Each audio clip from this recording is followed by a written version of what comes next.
ಪರಮಪೂಜ್ಯ ಜಗದ್ಗುರು ಶ್ರೀ ಶ್ರೀ ಶ್ರೀ ಡಾಕ್ಟರ್ ನಿರ್ಮಲಾನಂದನಾಥ ಮಹಾಸ್ವಾಮೀಜಿಯವರ ಪಾದಕಮಲವನ್ನು ಕರೆಸಿ ಕಾನಿ ಮಠದ ಸ್ವಾಮೀಜಿಯವರು ಕೂಡ ಇದ್ದಾರೆ. ಹಾಗೂ ಹೋರಾಟದ ಗೌರವಾಧ್ಯಕ್ಷರಾಗಿ ಹಿರಿಯರಾಗಿರ್ತಕ್ಕಂಥ ಹನುಮಂತರಾಯ ಕೊಡಿದ್ದಾರೆ. ಎಂಎಲ್ಎ ಶಾಸಕರಾಗಿ ಸೇವೆ ಸಲ್ಲಿಸತಕ್ಕಂಥ ವೆಂಕಟರಮಣಿಯವರು, ಮುನೇಗೌಡರವರು ಹಾಗೂ ಶಶಿ ಅವರು, ಧರ್ಮೇಂದ್ರ ಅವರು, ಸುನೀಲ್, ನಮ್ಮ ದೊಡ್ಡಬಳ್ಳಾಪುರ ತಾಲೂಕಿನ ಶಾಸಕರಾಗಿರ್ತಕ್ಕಂಥ ಧೀರಜ್ ಮುನ್ರಾಜ್ ಅವರು, ರಾಮಣ್ಣವರು ಎಲ್ಲರೂ ಕೂಡ ಸಹೃದಯ ಎಲ್ಲ ರೈತ ಬಂಧುಗಳೇ ಮಾತಾಡ್ತಾ ಎಲ್ಲ ಹೇಳ್ತಾ ಇದ್ದೀರಿ.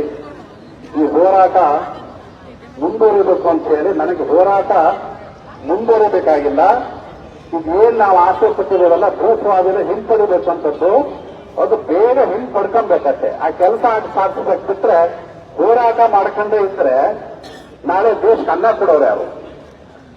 ಅದಕ್ಕಾಗಿ ಅಧಿಕಾರಿಗಳಿಗೆ, ರಾಜಕೀಯ ನೇತಾರರಿಗೆ ರೈತರು ಅಂತ ಹೇಳಿದ್ರೆ ನಾವೆಲ್ಲರೂ ಪ್ರಾರ್ಥನೆ ಮಾಡೋದು ದೇಶದ ರೈತರು ಅಂದ್ರೆ ನಮ್ಮ ದೇಶದ ಬೆನ್ನೆಲುಬು ಯಾವುದಂದ್ರೆ ನಮ್ಮ ದೇಶದ ರೈತರು ಅಂತ ಹೇಳಿ ನಾವೆಲ್ಲ ಹೇಳ್ತೀವಿ.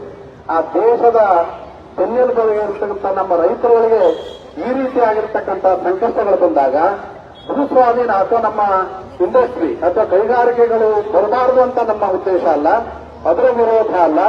ಫಲವತ್ತಾದ ಭೂಮಿಗಳನ್ನ ಬಿಟ್ಟು ಬರಡು ಭೂಮಿಗಳಲ್ಲಿ ಕೈಗಾರಿಕೆಯನ್ನು ಮಾಡಿ, ಅದೇ ನಮ್ಮ ನಮ್ಮೆಲ್ಲ ರೈತರ ಹೋರಾಟದ ಒಂದು ಧ್ಯೇಯ ಉದ್ದೇಶ. ಯಾಕಂದ್ರೆ ನಾಡಿನ ಸರ್ವತೋಮುಖ ಅಭಿವೃದ್ಧಿಗೆ ಬೆಂಬಲಿಸಿ ದಿಗ್ವಿಜಯ ಭಾರತ ಪಕ್ಷ.